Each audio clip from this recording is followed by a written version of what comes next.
네, 사회봉사위원회가 이렇게 많은 줄 몰랐습니다. 네, 사랑으로 섬겨가고 하나님의 사랑을 전하여가는 우리 사회봉사부의 걸음들을 통해서 우리 하나님께서 주시는 놀라운 은혜가 우리 이 지역사회와 또 이 나라 민족 가운데 흘러가는 충만한 은혜가 있기를 간절히 바랍니다. 오늘은 욥이 만난 하나님이라는 제목으로 함께 말씀을 나누길 원합니다. 향전직 선거 이후에 피택자 훈련의 과정이어서 더 많은 분이 오신 것 같은데요. 우리 사랑하는 한 분 한 분의 우리 피택 장로님 또 권사님, 안수 집사님들 위해서 여러분들이 기도해 주셨으면 좋겠습니다. 이 과정들 새벽부터 또 수요 예배 앞뒤로 그렇게 예배를 통해 묵상을 통해 나아갈 때 그 시간이 하나님을 만나 뵙는 시간이 되고 하나님을 더 가까이 그렇게 만나는 그런 풍성한 은혜가 한 분 한 분께 있도록 축복하며 기도해 주시기를 바랍니다. 그래서 그런 건 아닌데요. 제목이 욥이 만난 하나님입니다. 족장의 시대에 욥이라는 사람이 있었습니다. 그는 거부였고 다복했습니다. 아들이 7이었고 딸이 3이었으니 10명의 자녀, 얼마나 다복하였겠습니까? 소유물이 굉장히 많았습니다. 양은 7,000마리, 낙타는 3,000마리, 소는 500결이, 결이는 2마리 단위여서요 1,000마리가 있었던 것입니다. 그리고 암낙이 500마리가 그의 소유로 있었습니다. 종도 굉장히 많았다고 합니다. 욥이라는 사람은요 다복하였고 굉장히 많은 소유와 종들을 가진 사람이었습니다. 2024년 우리 몽골 단기 선교가 굉장히 가까이 왔는데요. 강의 중에 몽골의 인구랑 가축 수를 좀 듣게 되었습니다. 몽골은요 인구가 300만이래요. 저희 부산의 인구가 300만이 넘어가거든요. 그런데 그 넓은 땅에 땅의 크기로 보면 남한의 15배, 한반도의 7.5배 되는 크기에 300만 명의 몽골인이 살고 있다고 합니다. 더 어마어마한 건요, 가축 수가 어마어마해요. 이들이 약간 유목민족이잖아요.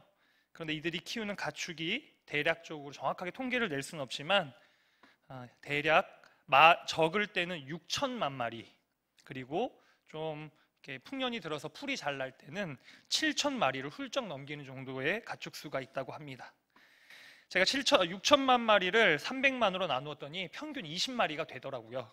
그러니까 몽골 인구가 대략적으로 평균 20마리의 양을 혹은 다른 짐승들을 키우고 있다고 볼 수 있는데, 이 욥이라는 사람은 그 당시에 혼자 양만 7,000마리, 낙타가 3,000마리, 소가 1,000마리, 암낙이 500마리를 키우고 있었던 거부 중에 거부였다는 이야기입니다. 그리고 한 가지 이야기가 이어집니다. 자녀들은 생일이 되면 각각 자기 집에서 잔치를 열고 형제 자매들을 청하여 함께 먹고 마셨는데, 그 이후에 항상 욥이 하는 행동이 있었습니다. 5절의 말씀인데 한 번 더 한 목소리로 같이 읽어보도록 하겠습니다. 읽겠습니다.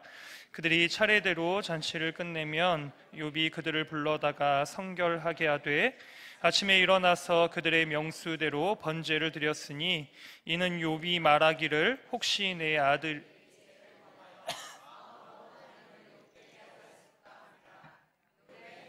항상 이러하였더라. 아멘. 그런데 5절의 말씀에 욥의 모습을 좀 인상적이게 욥기서는 묘사해 주고 있습니다. 그 많은 10명의 자녀들이 그 때마다 형제의 생일이 되면 또 자매의 생일이 되면 잔치를 벌였는데요.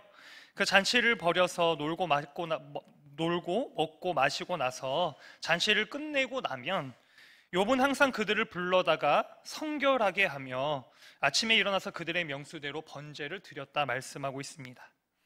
그 이유도 말하고 있지요. 욥이 말하기를 혹시 내 아들들이 죄를 범하여 마음으로 하나님을 욕되게 하였을까 함이라.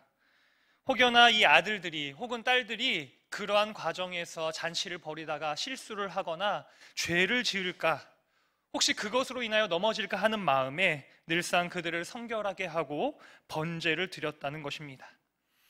그런데 더 멋진 표현은요, 그 5절의 끝부분입니다. 욥의 행위가 항상 이러하였더라. 여러분, 하나를 보면 열을 안다고 하지요. 욥의 모습이요 항상 그러하였다는 것입니다. 이 표현을 보면 욥이 하나님 앞에서 자신의 삶을 얼마나 세밀하게 돌아보았는지를 우리는 알 수 있습니다. 하나님 앞에 부끄럽지 않게 하려고 자신의 삶이 혹은 자녀들의 삶이 하나님 앞에 구별되도록 그가 얼마나 애쓰는 사람이었는지, 그의 삶을 하나님께 드리고자 하는 자였는지 오늘의 본문의 말씀은 이야기해 주고 있습니다. 그런데 문제는요, 이 욥기의 말씀이 여기서 끝나지 않는다는 데 있습니다. 오늘 함께 본문의 말씀을 1장 1절에서 5절까지 읽었는데요, 사실 욥기서에서 이 1장 1절에서 5절까지의 말씀은 극히 초반 중에서도 초반에 해당하는 말씀입니다. 그리고 그 뒤에 42장에 해당하는 굉장히 많은 다양한 욥의 이야기, 그리고 그 가운데서 이루어지는 욥과 친구들의 어떠한 논쟁들이 계속해서 이어져 있는데, 그러한 이야기들을 보게 되면 욥의 고통이 얼마나 가득했는지를 우리는 욥의 이야기를 통하여 보게 됩니다. 어떤 이야기입니까? 욥의 삶에 하나님의 고난이 찾아옵니다. 그리고 자녀들을 잃고 소유를 빼앗기고 건강을 잃게 됩니다. 생각을 해보면요, 이 욥이 당하는 일은 굉장히 괴로운 일이었을 것 같습니다. 왜냐하면 이 욥이 당한 고난의 모든 부분들은 우리가 늘상적으로 드리는 기도 제목이기 때문입니다. 여러분 어떤 기도를 가지고 주님께 나아가십니까? 자녀들을 위해 축복하며 기도하고, 소유는 우리의 삶이 조금 더 안정되고 하나님의 은혜 안에 살아기를 구하는 기도이지 않습니까? 그리고 우리가 건강하게 하나님 주신 삶을 풍족하게 누리기를 구하는 것, 대체로 우리의 기도를 보면 우리의 자녀들을 위해서, 가족들을 위해서, 삶을 위해서, 삶에 조금 더 안정된 것들을 위해서, 건강을 위해서 기도하는데, 욥은 하루아침에 그 모든 것들을 잃어버리게 되었습니다. 그런데 욥의 놀라운 점은요, 하나님을 원망하지 않는다는 것입니다. 1장 21절 22절 말씀입니다. 이르되 내가 모태에서 알몸으로 나왔사온즉 또한 알몸이 그리로 돌아가올지라 주신 이도 여호와시요 거두신 이도 여호와시오니 여호와의 이름이 찬송을 받으실지니이다. 이 모든 일에 욥이 범죄하지 아니하고 하나님을 향하여 원망하지 아니하니라. 2장 10절 말씀입니다. 우리가 하나님께 복을 받았은즉 화도 받지 아니하겠느냐 하고 이 모든 일에 욥이 입술로 범죄하지 아니하니라. 욥의 삶에 고난이 찾아왔습니다. 우리가 소위 구하는 그 기도의 간구가 다 어그러지고, 그가 가지고 있었던 자녀들, 그가 가지고 있는 소유, 그가 가지고 있는 건강을 모두 다 잃어버린 가운데서도 그는 하나님 앞에 원망하지 않고 주신 이도 여호와시오니 가져가시는 것도 여호와의 뜻대로 됨이 마땅하다라고 고백하였던 것입니다. 그런데 그렇게 믿음이 좋았던 욥도요, 3장에 이르러서는 그의 모습이 좀 변하기 시작합니다. 저주의 말을 쏟아놓기 시작하지요. 1절의 말씀인데요, 3장 1절은 이렇게 말씀합니다. 입을 열어 생일을 저주하였다 말하고, 3절 말씀을 보면 내가 난 날이 멸망하였더라면, 사내 아이를 베었다 하던 그 밤도 그러하였더라면 말하면서 하나님 앞에 그의 말들을 쏟아놓고 있습니다. 무슨 말입니까? 차라리 태어나지 않은 것이 나았겠다는 것이지요. 오늘날은 딸들을 굉장히 선호하는 문화이지만, 이전에 이 욥의 시대에는 아주 강력하게 아들을 선호하는 시대 가운데서 아마도 이 욥의 집은 아들 욥이 태어나는 것으로 인하여서 큰 기쁨이 있었고, 그로 인해 큰 잔치를 벌였던 것 같습니다. 그런데 차라리 그 날이 멸망하는 것이 나았겠다, 내가 태어난 그 생일을 저주한다라고 말하는 것입니다. 이 욥의 이야기는 우리에게 두 가지를 생각하게 합니다. 한 가지는 먼저 의인도 고난을 받을 수 있다는 것입니다. 반드시 형통하는 것이 아니고, 우리가 생각하는 그 형통이 반드시 이루어지는 것이 아니고, 하나님을 믿는다고 해도 우리가 아무것도 없는 진공의 상태에서 살아가는 것이 아니기 때문에 그 가운데 이 의인들도 만나는 고난과 고통이 있다, 오늘의 말씀은 말씀해 줍니다. 새벽에 베드로전서의 말씀을 나누고 있는 중에 있는데요, 2장에 보면 고난에 대한 이야기가 나오더라고요. 근데 고난은 두 가지가 있다고 말씀합니다. 하나는 선을 행함으로 받는 고난이 있고, 또 하나는 죄가 있어서 매를 맞는 것 같은 고난이 있다라는 것입니다. 2장 19절은 이렇게 말씀하는데요. 부당하게 고난을 받아도 하나님을 생각함으로 슬픔을 참으면 이는 아름답다. 이것을 말하는 것은요, 부당하게 고난을 받는다, 하나님을 믿고 하나님을 붙드는 삶을 살아가지만 그럼에도 불구하고 부당한 고난의 현실이 있다는 것을 우리에게 말씀해 주고 있습니다. 바라기는 이 말씀처럼 참고 견디어 넘어가는 은혜가 우리 살아가는 성도님들 한 분 한 분께 있기를 간절히 바랍니다. 우리의 삶의 자리를 들여다보면 우리가 하나님을 믿고 의지하지만 우리가 생각하지 못한 고난의 삶의 자리에 놓이게 되고 문제를 마주하게 될 때가 있습니다. 그러나 그 가운데에서 우리가 넘어지지 않고 부당하게 당하는 어떤 고난과 고통 가운데서도 하나님이 주시는 은혜로 말미암아 그것들을 넘어가고 그것들을 딛고 일어서는 은혜가 우리 사랑하는 한 분 한 분과 제게 있기를 간절히 바랍니다. 그런데 또 한 가지 생각해 볼 것은 욥이 당하는 일과 욥의 모습을 우리가 어떻게 보아야 하는가 하는 문제입니다. 처음에 욥은요, 하나님을 향하여 원망하지 않습니다. 그러나 어느덧 그는 하나님 앞에서 어리석은 말들을 여과 없이 쏟아놓고 있습니다. 그러한 욥의 모습을 보며 친구들은 말합니다. 비난과 저주를 쏟아놓습니다. 그런 일을 당하여 놓고도 감히 하나님 앞에서 오만방자한 말들을 쏟아놓고 있다고 오히려 욥을 비난하고 저주합니다. 하나님이 누구신데 감히 그런 어리석은 말들을 쏟아놓느냐? 각종 가르침으로 욥을 굴복시키려고 합니다. 가만히 들여다보면 이 친구들의 이야기는 거즘 맞아떨어지는 부분들이 있습니다. 그러나 욥은 이러한 친구들의 말에 항변에 항변을 거듭합니다.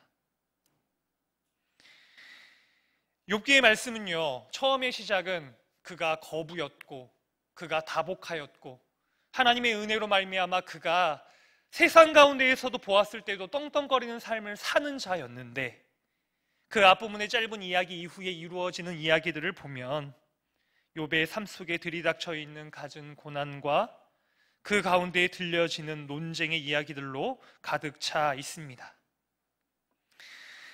이 이야기를 통해 이런 질문을 한번 던져보기를 원합니다. 욥의 경건함의 근거, 다시 말하면 그가 하나님 앞에 구별된 사람이라는 근거를 어디에서 찾아야 하는가? 사랑하는 여러분, 욥은요, 하나님이 기뻐하시는 자였습니다. 하나님은 그 욥의 모습을 기뻐하면서 욥을 사단에게, 주변의 사람들에게 자랑하기를 원하셨습니다. 그런데 이 욥의 삶 가운데에 고통이 찾아오게 되었습니다. 그는 분명 하나님 앞에서 구별된 사람이다 라는 그러한 칭함을 받는 사람이었는데 그 욥의 구별됨을 우리는 어디에서 찾아야 할까요? 그가 누리고 있는 복에서 우리가 그것을 찾을 수 있을까요? 다복하고 많은 소유를 거느렸었던, 수많은 가축들을 거느리며 종들을 거느렸던 그의 삶에서, 혹은 그가 가지고 있었던 건강에서 그가 하나님 앞에 구별된 사람이라는 근거를 우리가 찾을 수 있겠습니까? 아니면 그가 하나님 앞에 보이는 태도, 정결함을 유지하려고 하고 날마다 그의 삶을 하나님 앞에 비추어 겸비하려는 태도, 그러한 모습을 통하여서 우리는 욥의 경건한 모습 혹은 하나님 앞에 구별된 사람이라는 근거를 찾을 수 있을까요? 물론 그러한 부분들도 우리는 발견할 수 있을 것 같습니다. 그러나 욥기에서 보여주는 많은 부분, 특별히 그의 경건함과 그의 구별됨은 그의 삶에 찾아오는 고통이 있고 어려움이 있고 그런 어떤 인생의 문제가 그의 가운데 있지만 그럼에도 불구하고 그의 삶 속에 함께 하시는 하나님 앞에 머물러 있으려는 욥의 모습에서 우리는 그 경건함과 구별됨을 찾을 수 있습니다. 욥의 어리석은 말은요, 이런 자리를 보여줍니다. 고난 중에도, 삶의 어려움 중에도 그는 주님 앞으로 나아가 그의 중심을 토로합니다. 때로는 그 모습이 비록 오만방자해 보이고 어리석어 보이는 말들을 쏟아놓고 있지만 차마 욥은 그 말을 하지 않을 수 없어서 그 말을 가슴에 안고 가면 죽을 것만 같은 마음에 그 말들을 가지고 하나님 앞에 나아가 그 모든 말들을 하나님 앞에 쏟아놓는 욥의 모습을 우리는 보게 됩니다. 이러한 욥의 모습을 통해 하나님은요, 우리에게 말씀하십니다. 진정으로 하나님 앞에 구별된 사람의 모습을 우리가 어디서 발견할 수 있겠는가? 그가 누리고 있는 복, 다복하고 그의 소유가 많고 그가 충만한 건강을 누렸다는 사실, 아니면 그의 태도, 그가 하나님 앞에서 끊임없이 정결함을 유지하기 위해서 날마다 그의 삶을 비추어 겸비하여던 태도들, 물론 그런 모습 가운데서도 그의 경건함을 찾아볼 수 있지만 끊임없이 그의 삶에 찾아오는 고통의 문제 가운데서, 또 그 고통의 자리에서 논쟁하는 친구들과의 논쟁 가운데에서도 그럼에도 불구하고 자신의 말들을 하나님 앞에 내어놓는 것을 포기하지 않았던 욥의 모습을 통해 우리는 욥의 구별됨, 욥이 하나님의 사람이라는 것을 우리는 말씀을 통해 보게 됩니다. 시편 51편 17절 말씀, 다윗의 고백입니다. 하나님께서 구하시는 제사는 상한 심령이라. 하나님이여, 상하고 통회하는 마음을 주께서 멸시하지 아니하시리이다. 아마 욥은요, 이것을 아주 잘 알고 있었던 것 같습니다. 그의 삶에 찾아오는 고통과 고난의 문제 가운데서도 그럼에도 불구하고 그 시간 가운데서 함께 하시는 하나님이 계셨다는 사실을 그는 분명히 알고 있었고, 겉으로 보기에는 오만방자해 보이고 어리석어 보이는 말들을 쏟아놓는 것처럼 보이지만 아무에게도 할 수 없는 그 이야기를 하나님 앞에 정직하게 가지고 나아가 쏟아놓는 그 일들을 통하여 말씀하시는 하나님, 임재하시는 하나님, 그 가운데서 붙드시는 하나님의 손길을 욥은 경험하고 있습니다. 사랑하는 여러분, 믿음의 사람들은 은혜의 사람이라고 말합니다.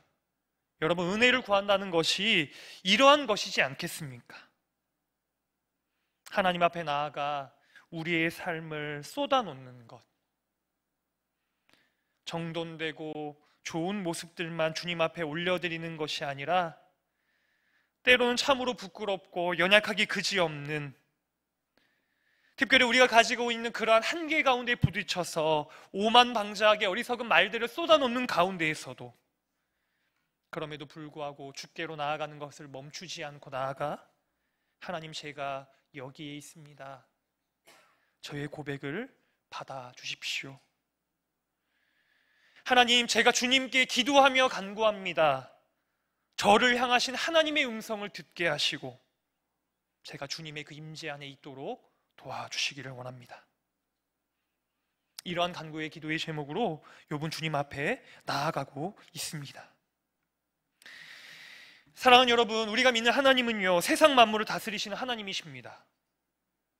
모든 것을 통치하시는 하나님이시라면 우리가 기쁘고 좋고 풍성하고 형통하다고 느껴지는 가운데에서만 하나님이 함께하고 계시는 것이 아니라 그렇지 않은 때에도 함께하고 계시지 않겠습니까? 그 가운데 하나님을 만난다는 것은요, 우리의 것들을 정직하게 가지고 나아갔을 때 그 가운데 말씀하시는 하나님의 사랑, 하나님의 임재, 하나님의 그 붙드시는 손길 가운데에 경험하게 되는 하나님의 그런 임재의 만남인 줄로 믿습니다. 네, 그렇습니다. 하나님은요, 그러한 삶의 자리에 있는 이들과 함께 하시는 하나님이십니다. 우리가 잘 아는 것처럼 하나님께서는 이스라엘 백성에게 말씀하시지요. 애굽에서 고통을 당하고 신음하는 이스라엘 백성을 향하여 출애굽기 말씀에 여호와께서 이르시되 내가 애굽에 있는 이 내 백성의 고통을 분명히 보고 그들이 그들의 감독자로 말미암아 부르짖음을 듣고 그 근심을 알고 내가 내려가서 그들을 애굽인의 손에서 건져내고 그들을 그 땅에서 인도하여 아름답고 광대한 땅, 젖과 꿀이 흐르는 땅, 가나안 7 족속의 땅에 데려가려 하노라. 하나님은요, 고통 많은 이스라엘 백성의 삶을 굽어 살피셨고 그들의 삶을 향하여 내려가 그들을 구원하는 놀라운 일들을 행하게 되십니다. 하나님의 일하심은요, 이러한 하나님의 일하심이 하나님께서 모세를 부르시는 이유가 되었다라는 것입니다. 사랑하는 여러분, 진정으로 고통스러운 일은 무엇이겠습니까?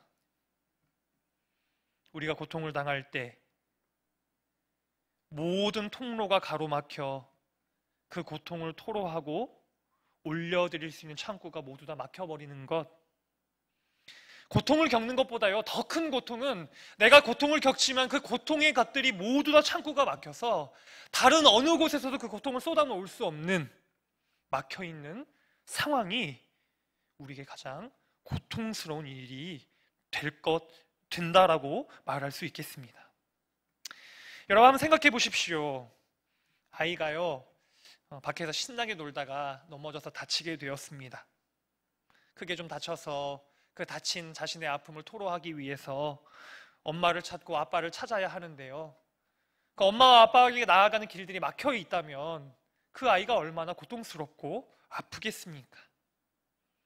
자신이 넘어지고 그런 일들을 경험하게 되어도 그 가운데서 그 고통을 가지고 뛰어가서 안길 수 있는 엄마와 아빠가 그 나아가는 길들이 열려져 있다면 아이는 그 엄마의 품에서, 아빠의 품에서 다시 한번 위로를 받고 격려를 받고 마음의 세움을 얻게 됩니다.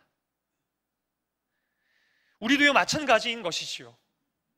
우리의 삶에 고통이 없는 것이 아니라, 우리의 삶에 문제가 없는 것이 아니라, 우리의 삶에 어려움이 없는 것이 아니라, 우리가 그러한 삶의 자리가 있지만 그럼에도 불구하고 그것들을 가지고 나아갈 아버지 하나님이 계시다면 우리는 그 하나님의 품 안에서 위로와 힘을 얻게 될 것입니다.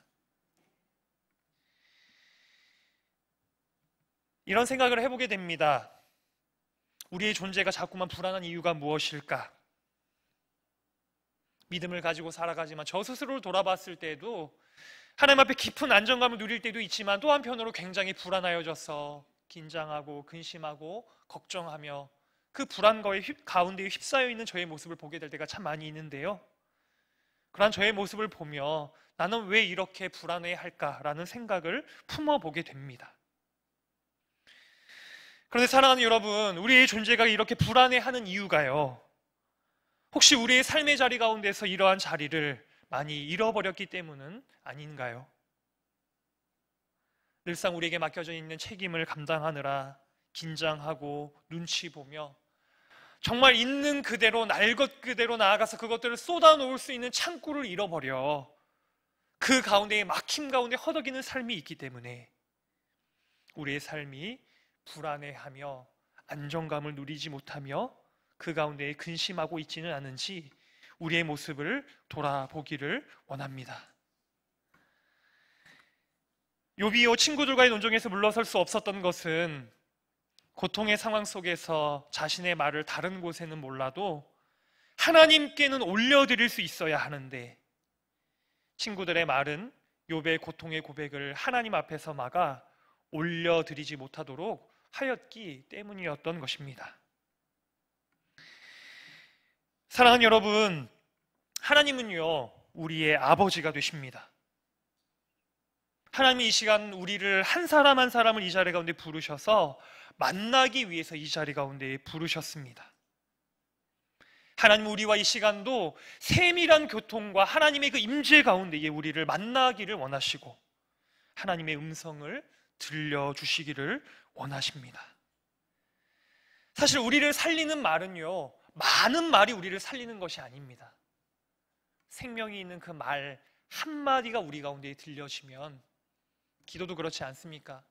기도의 시간 가운데 많은 시간을 보내서가 아니라 그 기도의 시간 가운데서 찰나의 순간에 하나님의 음성이, 하나님의 뜻이, 하나님의 마음이 우리의 마음 가운데에 깨달아지면 그 순간 우리의 삶은 참 평안과 안식을 누리게 됩니다.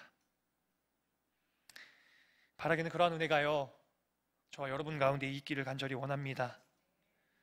말씀을 준비하면서 부르신 곳에서라는 찬양이 좀 떠올랐습니다. 따스한 성령님이 이렇게 시작해서 후렴이 이렇게 가잖아요. 내가 걸어갈 때 길이 되고 살아갈 때 삶이 되는 그곳에서 예배하네. 내가 걸어갈 때 길이 되고 살아갈 때 삶이 되는 그곳에서 예배하네. 부르신 곳에서 나는 예배하네. 어떤 상황에도 나는 예배하네. 예배한다는 것은 우리가 포기하지 않고 주께로 나아가는 하나님의 은혜 가운데 담대하게 나아가는 성도의 걸음인 줄로 믿습니다. 욥의 결론은 이렇게 됩니다. 42장 5절의 말씀을 같이 한번 찾겠습니다. 42장 5절의 말씀을 같이 읽고 말씀을 마무리하도록 하겠습니다. 42장 5절 그리고 6절도 같이 읽도록 하겠습니다.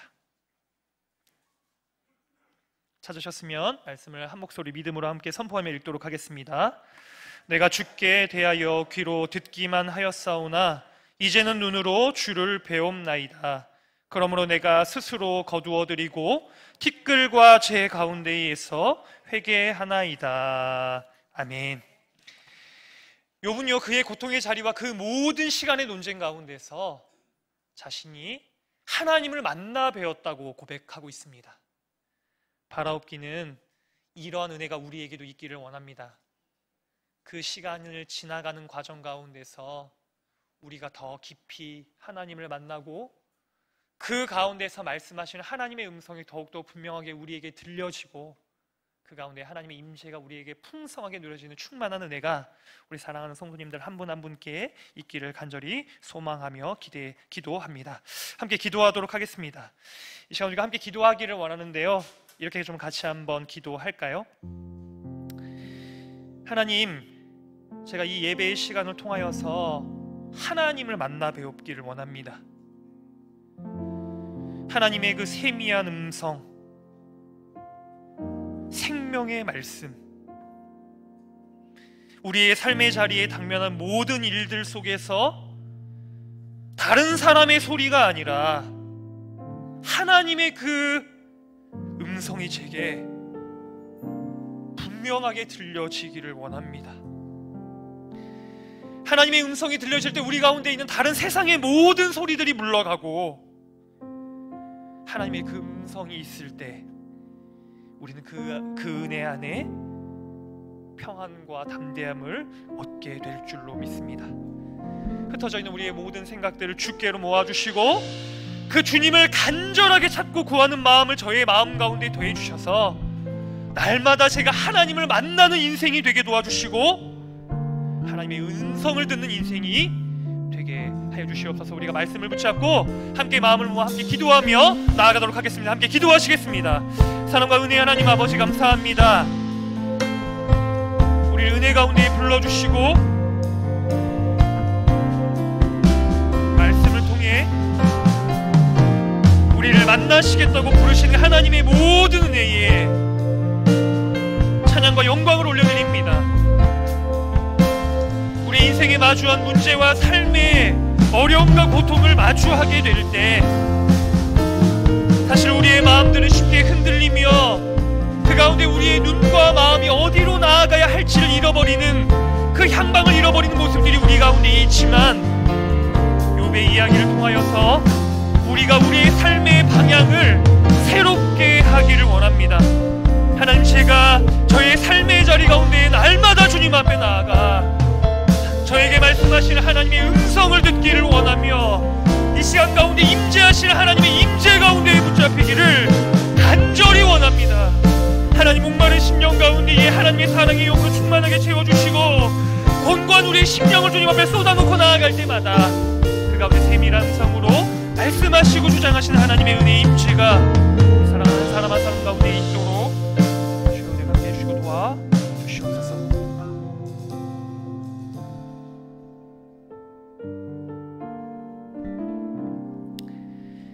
기도하겠습니다. 사랑의 하나님 감사합니다.